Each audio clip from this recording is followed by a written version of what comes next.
No. Open your eyes.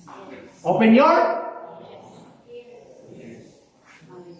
Muna invoke the divine assistance of the Holy Spirit to open your mind and to open your eyes and to open your ears. Ngano?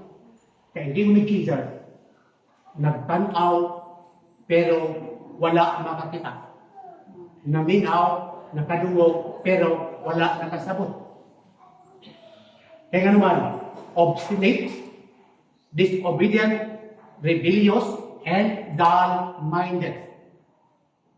Muna nga, just humble yourself before the holy presence of the Lord, before the holy presence of the most holy Trinity, Father, Son, the Holy Spirit, and ask Him, God, Lord, open my mind, my heart, my ear, and my heart, for me to see and recognize the power of God in my heart today. For me to recognize the truth of God today. Implant in the depth of my being, implant in the depth of my heart, the truth that comes from Jesus Christ Himself. Down the way, the truth and the life to the Father.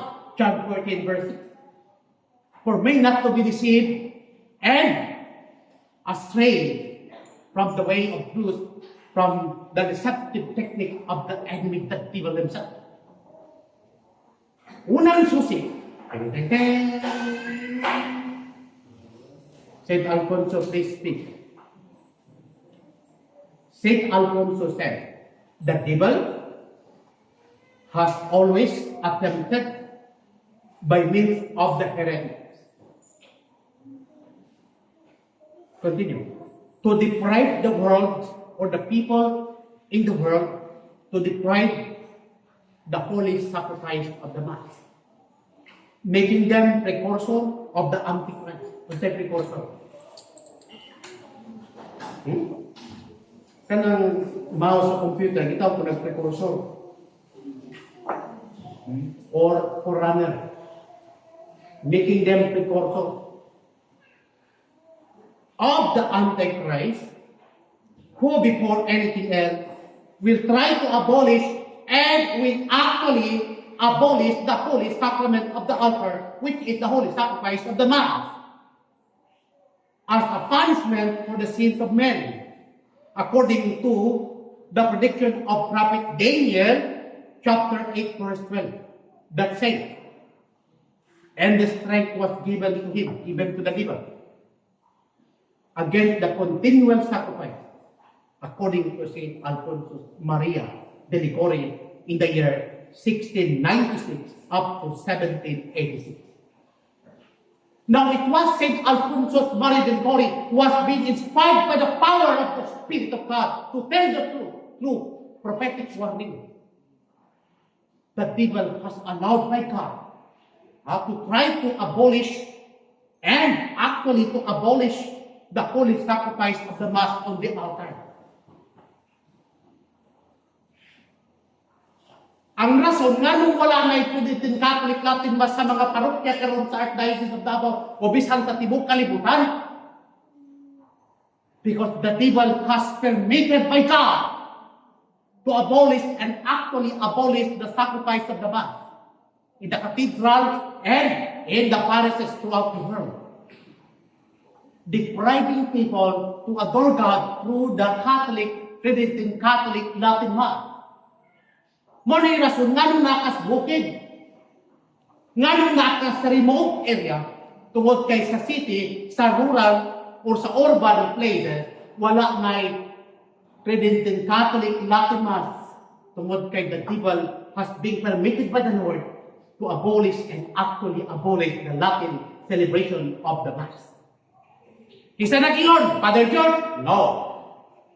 Isa nagingon, kamo? No. It was St. Alfonso Maria de Ligorio. Yang question, mutuuday ka ng Father George. Mutuuday mo ka St. Alfonso Maria de Ligorio. Inunta mo, si St. Alfonso Maria de Ligorio is a father and doctor of the Catholic Church, the doctor of Catholic moral theology, the saint, the bishop, the father, the doctor of the Catholic Church. That's the first.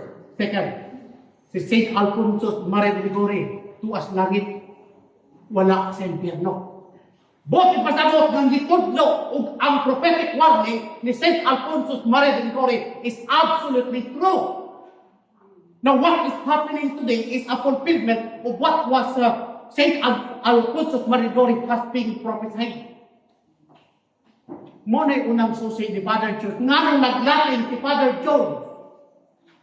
Muna'y rason nga nang sukok kayo ang Bible kang Father George, nga naman, Father George know the deceptive plan and technique of the devil.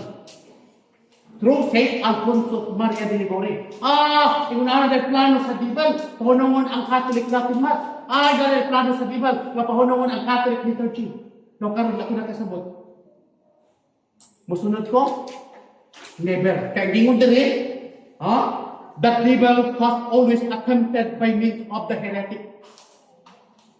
So ang mga cardinal, ang mga obispo, bisan si Francis nga heretic, sila ang nahimong instrumento, ang mga liberalist, ang mga modernist na mga cardinal, liberalist, modernist na mga obispo, mga pari, uban pa, mo nahimong mga instrumento aron sa pag-fulfill, sa pagmantala sa mensahe sa kabakatan. Nya gipatuo ang mga tao nga tinuod ang ilang gitudlo kay silang person in authority. Pero sa pagkatinuod, they are heretics. Gitawag sila ni San Alfonso Maria de Liguori o sa dogma of the Catholic Church nga ang mga heretic sila gitawag og gate of hell. Ganghaan sa impyerno. Kinsang ganghaan sa impyerno? Ang mga heretics. Nakit sa mga heretics karon. Masa may heretic? Ang heretic kay ang gipanggubag, ipang-usog ang doktrina ni Kristo, ang doktrina sa Simbang Katoliko, kung naghinubag ng mga liberal, modernist ng mga doktrina nga dili Katoliko. One world religion. Sample lang na. Muna ang unang rason mga igsoon, nganong dili ka, makakita o makasinatik karong Puritan Catholic Latin Mass sa mga parokya o sa mga katedral, tungod kay ang devil na siya permit to abolish and actually abolish the holy sacrifice of the Mass. Kuman ang balay ng moy. Nga ako karon kay na-inspired mo sa Holy Spirit through St. Alfonso Maria de Liguori. Do I need to obey?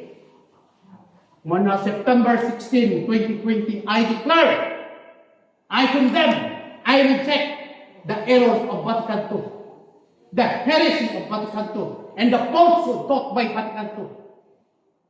Then I declare what will I sundon with St. Peter and the 12 apostles with the Catholic Church. I would rather obey God than men.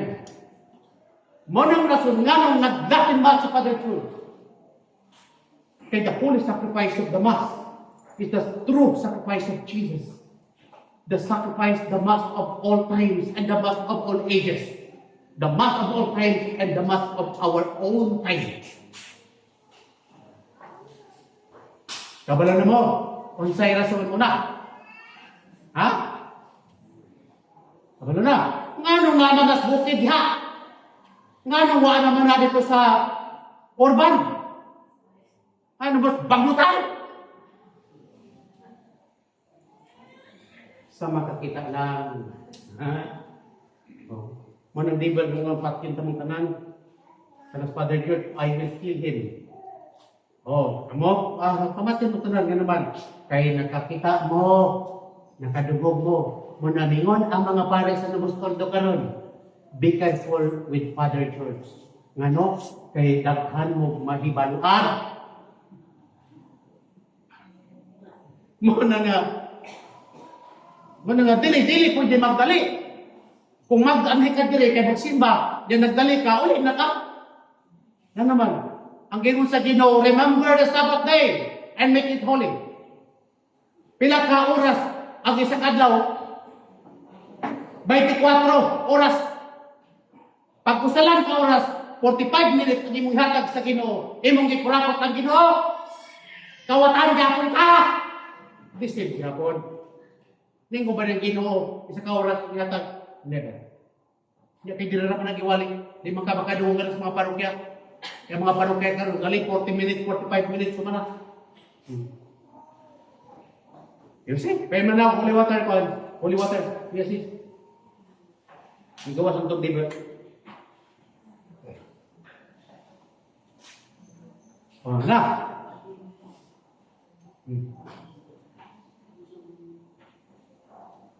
The nature of preaching the gospel, preaching the word of God is exorcism. When God allowed, nga diha lang ng libag, aron ma-torture the more. Hangtod na ma-torture siya, ma-torment siya ngayon, out na gina siya. Di siya ka-resist. Sunod. Ikaduha nga susi. Susi. Susi ba? Ano sa in English sa susi? Ha? Akan mo. Yabi?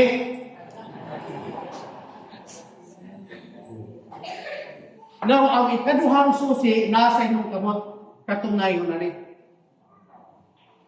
Okay. Page 3. Kanang page 3. Basaha o atong basahon si Cardinal Manning. 1, 2, 3, 4, go!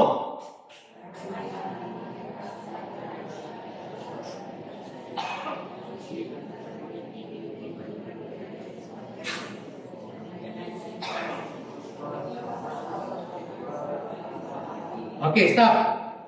Now, unsay giingon ni converted Cardinal Manning gikan mo sa Anglican, yan ay mong Katoliko. Nag-inspired mo sa Holy Spirit. Now, na-say prophetic warning by the power of the Spirit of God. Ang iyang prophetic warning, go!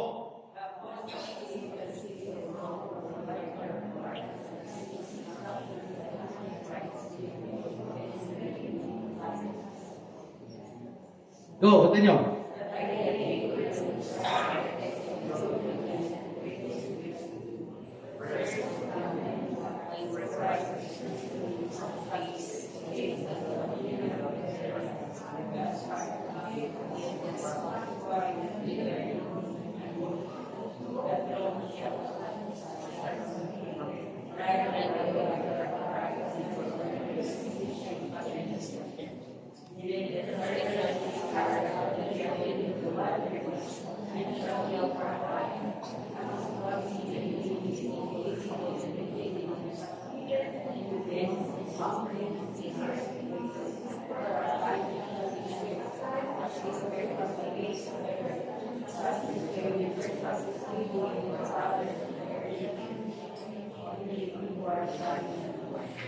Okay.